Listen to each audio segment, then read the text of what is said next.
పితా పుత్ర పవిత్రాత్మ నామమున ఆమేన్. ప్రియ స్నేహితులారా, మీ అందరికీ దేవుని యొక్క ఆశీస్సులను తెలియజేస్తూ డిసెంబర్ 6వ తారీఖు శనివారం ఈనాటి దివ్యబలి పూజ పట్టణాల ధ్యానాంశానికి మిమ్మల్ని అందరినీ కూడా ప్రేమతో ఆహ్వానిస్తూ ఉన్నాను.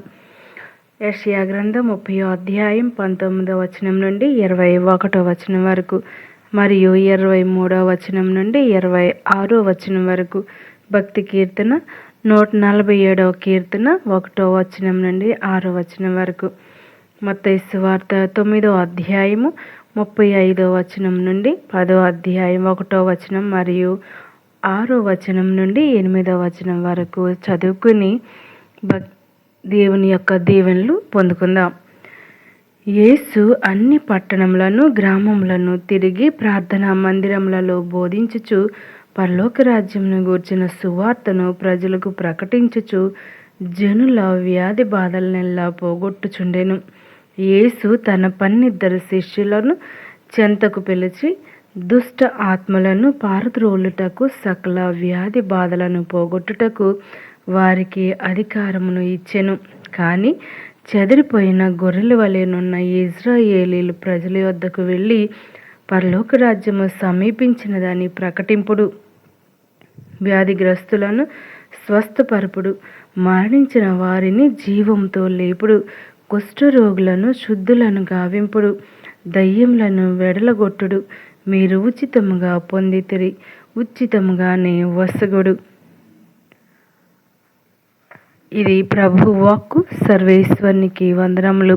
ప్రియ స్నేహితులారా, ఈనాటి యొక్క గొప్ప వాక్యాన్ని మనం ధ్యానిస్తుండగా దయగల దేవుడు ఆయన యొక్క కృపావరాలను మనపై కుమ్మరించునుగాక.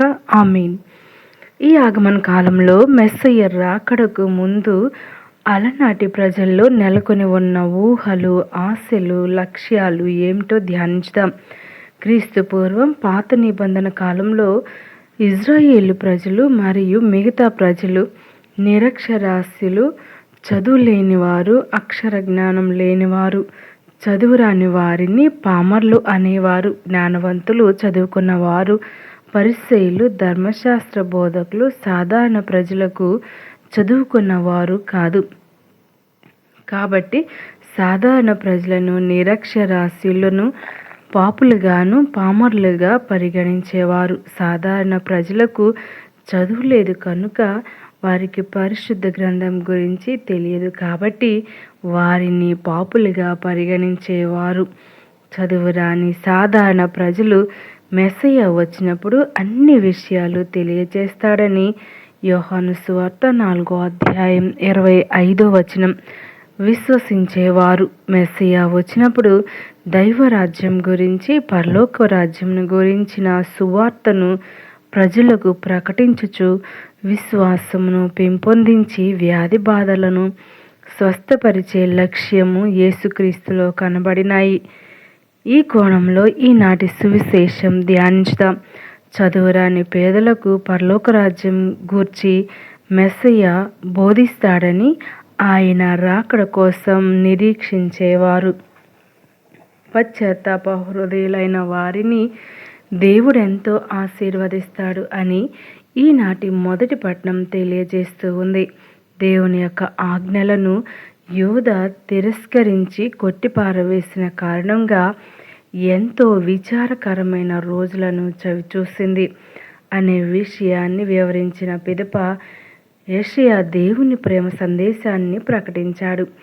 యూదా తమ మూర్ఖత్వాన్ని మాని ప్రభునికి మొరపెట్టినప్పుడు పశ్చాత్తాపానికి జవాబుగా దేవుడు అనేక బహుమానాలతో యూదాను దీవించాడు.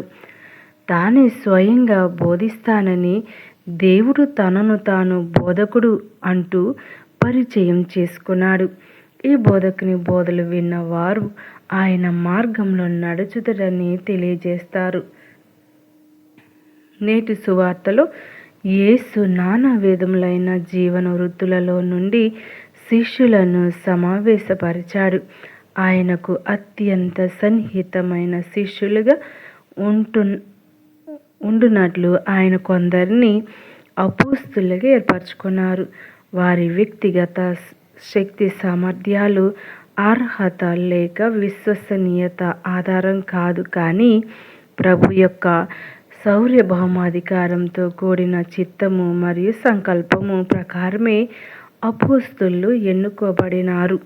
యేసు ఇంచుమించు ఒంటరిగానే పరిచర్య చేశారు. అయితే శిష్యులు పరిచర్యలో పాల్గొనలేదు. నేటి సువార్తలో యేసు దుష్ట ఆత్మలను పారద్రోలుటకు, సకల వ్యాధి బాధలను పోగొట్టుటకు వారికి అధికారం ఇచ్చెను. వారిని అన్యజనుల వద్దకు కాకుండా చెదిరిపోయిన గొర్రెల వలె ఉన్న ఇజ్రాయేలీల ప్రజల యొద్దకు వెళ్ళమని ఆజ్ఞాపించారు.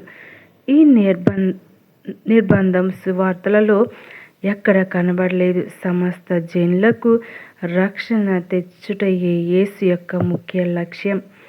ఆయన తన అపోస్తలులను సర్వలోకంలోనికి మరియు సర్వ సృష్టికి సువార్తను బోధించి అందరినీ తన శిష్యులుగా చేయమని పంపించారు. సువార్తను వినగల భాగ్యం మొదటి యూదులకు లభించినంత వరకు అది అన్యులకు ప్రబోధింపబడలేదు. ఇజ్రాయేలుల వద్దకు పంపబడినప్పుడు అపోస్తలులు పరలోక రాజ్యం సమీపించినది, హృదయ పరివర్తన చెందమని బోధిస్తూ వారు అద్భుత కార్యములు కూడా చేయవలసి ఉండినది. వారు రోగులను స్వస్థపరచుట, మరణించిన వారిని లేపుట, కుష్ఠరోగులను స్వస్థపరచుట, దయ్యములను వెళ్ళగొట్టుట మొదలగు అద్భుత కార్యములు చేయవలసి ఉంది.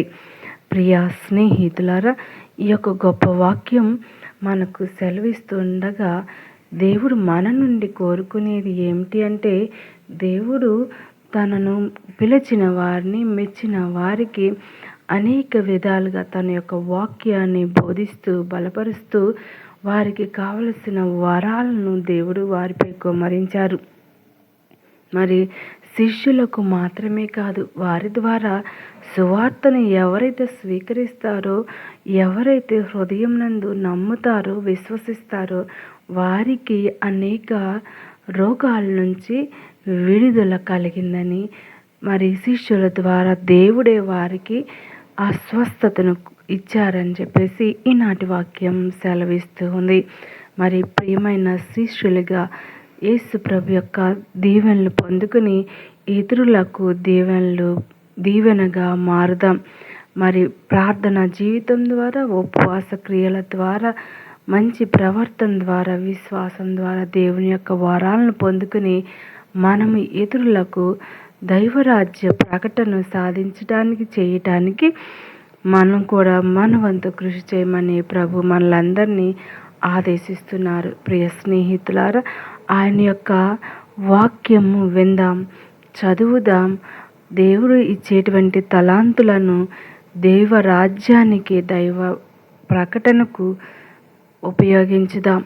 అటువంటి వరాలను దయచేయమని ఈనాడు ప్రత్యేకంగా వేడుకుందాం. పిత, పుత్ర, పవిత్ర ఆత్మనామమున ఆమేన్.